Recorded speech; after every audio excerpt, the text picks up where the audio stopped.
Kelanchal times, हर खबर पर हमारी नजर। वित्त मंत्री निर्मला सीतारमण ने कहा था कि यह सदी का सबसे अच्छा बजट होगा, जबकि पीएम मोदी ने इशारा किया था कि यह किसी मिनी बजट जैसा होगा। इस बजट में बहुत सारे लोगों को फायदा हुआ है, तो ऐसे भी बहुत लोग हैं जिन्हें नुकसान हुआ है। तो आइए जानते हैं इस बजट से किसे फायदा हुआ और किसे नुकसान। केंद्रीय वित्त मंत्री निर्मला सीतारमण के तीसरे बजट से नौकरी पेशा लोगों की मायूसी हाथ लगी है। इनकम टैक्स स्लैब में कोई बदलाव नहीं किया गया है, जबकि लोग कोरोना संकट की वजह से आयकर में छूट की उम्मीद लगाए हुए थे। वित्त मंत्री ने सिर्फ 75 से ज़्यादा उम्र के सीनियर सिटीजन को इसमें राहत देते हुए उन्हें इनकम टैक्स रिटर्न फाइल करने से मुक्त कर दिया गया है। उन्होंने कहा कि 75 साल से अधिक के उन बुजुर्गों जिनकी आय का स्रोत सिर्फ पेंशन है, उन्हें अब इनकम टैक्स रिटर्न नहीं भरना होगा। वित्त मंत्री ने एनआरआई लोगों को टैक्स भरने में होने वाली परेशानियों को देखते हुए उन्हें डबल टैक्स सिस्टम से छूट देने का ऐलान किया है। वित्त मंत्री निर्मला सीतारमण ने अपने बजट प्रस्ताव में सोने और चांदी पर आयात शुल्क में भारी कटौती की। सीतारमण ने सोने और चांदी पर आयात शुल्क में 5% तक कटौती की है। फिलहाल सोने पर 12.5% आयात शुल्क चुकाना पड़ता है। इस तरह अब सोने पर सिर्फ 7.5% इम्पोर्ट ड्यूटी चुकानी होगी। इस बार के बजट में सबसे अधिक फायदे में हेल्थ सेक्टर रहा है। आपको बता दें कि जिसे इस बजट में 2.38 लाख करोड़ रुपए का बजट आवंटित किया गया है, स्वास्थ्य बजट में 135% का इजाफा हुआ है। इस बार के बजट में इंश्योरेंस सेक्टर में 74% तक एफडीआई का ऐलान किया गया है, जो पहले सिर्फ 49% था।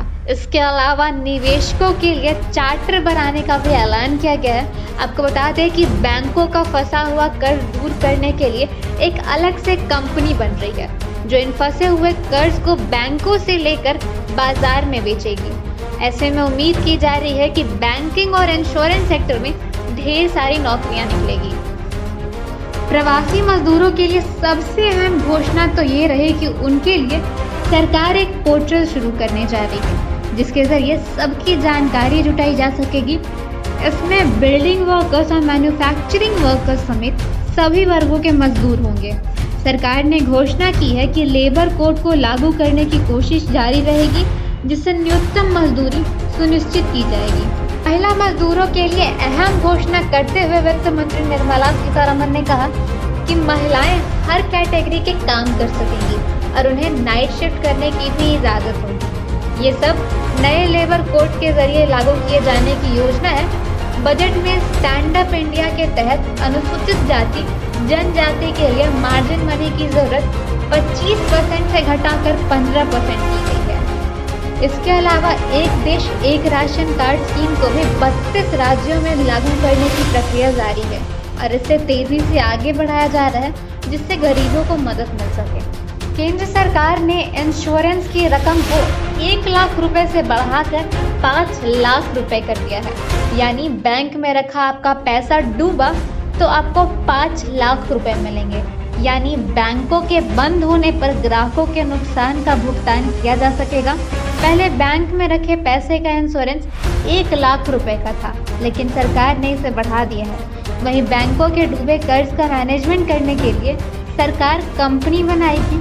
इसके साथ वित्त मंत्री ने बैंकों के पूर्ण पूंजीकरण के लिए 20,000 करोड़ का बजटीय प्रावधान किया है। उन्होंने कहा कि सरकार बैंकों को 20,000 करोड़ रुपए की पूंजी उपलब्ध कराएगी। आपको बता दें कि आदिवासी इलाकों में 750 एकलव्य मॉडल स्कूल खोले जाएंगे। बजट में शिक्षा पर जोर दिया गया है। इसके तहत झारखंड समेत अन्य राज्यों के आदिवासी इलाकों में 750 एकलव्य मॉडल विद्यालय खोले जाएंगे। वित्त मंत्री निर्मला सीतारमण ने कहा कि आदिवासी इलाकों में 750 एकलव्य मॉडल विद्यालय खोलेंगे। देश में एनजीओ के साथ मिलकर सैनिक स्कूलों की संख्या बढ़ाई जाएगी। देश भर में 100 से ज़्यादा सैनिक स्कूल खोले जाएंगे। राष्ट्रीय शिक्षा नीति के तहत योजनाओं को शामिल किया गया है।